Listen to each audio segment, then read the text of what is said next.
Tout le monde, aujourd'hui on est à l'hôpital Nord de Marseille, dans les quartiers nord de Marseille. Ce 11 janvier 2022, Solimut Mutuelle de France, ces militants mutualistes se mobilisent dans le cadre de cette journée nationale d'action pour défendre le service public hospitalier. Ça fait des années qu'il y a un problème de financement dans le cadre de la sécurité sociale du secteur hospitalier, qui a été mise en évidence avec la pandémie de Covid-19, mais qui aujourd'hui continue. C'est aussi un problème d'accès aux soins. Depuis le 1er janvier 2022, le gouvernement a mis en place un forfait urgence. Sauf que dans tout un tas de quartiers et de déserts médicaux, les urgences, c'est souvent le seul accès aux soins des populations. Aujourd'hui, on se mobilise pour défendre un investissement massif dans l'hôpital public et ne pas faire reposer sur les gens individuellement le financement de leur protection sociale. C'est un enjeu de société et on est avec Pascal Jourdan, secrétaire général de la CGT de l'APHM, c'est l'assistante publique hôpitaux de Marseille.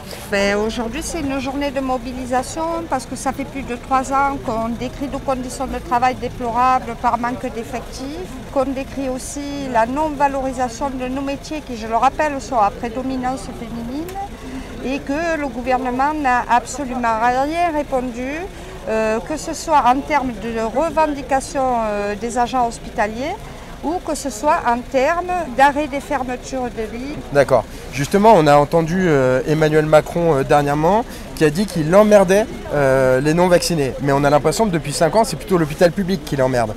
Comment ça se passe en termes de financement de notre protection sociale et de l'hôpital public? On a vu que le plan de financement pour la sécurité sociale en 2022 n'est pas à la hauteur des besoins en santé de la population. Malgré que ce gouvernement se targue qu'il n'y ait pas eu de plan d'austérité dans les hôpitaux pour 2021 et 2022, c'est quand même ce même gouvernement qui a mis en place le plan santé 2022 qui court encore et qui demande des économies sur les hôpitaux et sur tout ce qui est frais en santé. Ici, à l'hôpital Nord, comment cette politique-là se traduit en termes d'accès aux soins? En plus, là, depuis le 1er janvier, il y a le forfait urgence qui est passé, donc un forfait pour tous les gens qui se présentent aux urgences et qui ne sont pas hospitalisés derrière.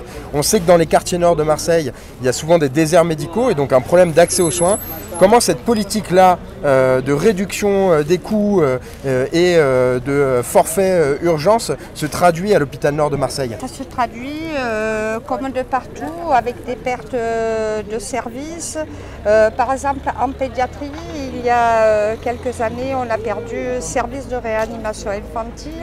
Il y avait un service différent pour la chirurgie pédiatrique et la médecine pédiatrique. On a tout regroupé à un seul service, donc on a perdu un service entier de pédiatrie. Et à savoir que dans les alentours, vous ne trouvez pas de pédiatre. Donc je ne vois pas comment la population peut éviter de venir aux urgences pour consulter un médecin. Il n'y en a pas en ville. Globalement, tous les agents ils sont mécontents et ils ont bien raison d'être mécontents. Tout le monde veut un petit peu la part du gâteau. Pendant ce temps, on sait que les milliardaires sont de plus en plus riches. Le CAC 40, il n'y a pas un jour où il ne va pas de record. Et pendant ce temps, il y en a toujours des hospitaliers qui comptent les sous à la fin du mois. Est-ce que j'achète les chaussures pour le petit ou est-ce que je fais un repas?